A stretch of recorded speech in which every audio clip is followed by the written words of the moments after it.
In today's digital world, we rely on our computers and smartphones for everything from communicating with loved ones to managing our finances.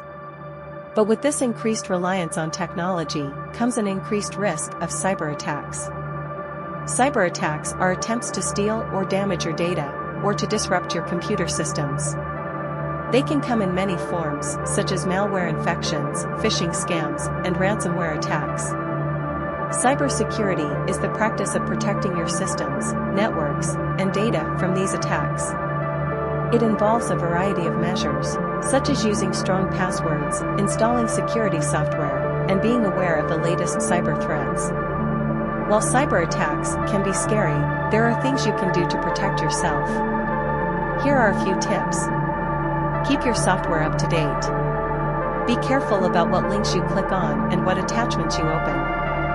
Use strong passwords and enable two-factor authentication whenever possible. Be aware of the latest cyber threats. By following these tips, you can help to keep yourself safe online. Remember, cybersecurity is everyone's responsibility. Thanks for watching. Subscribe, like, and share my channel for your friends. Stay safe online.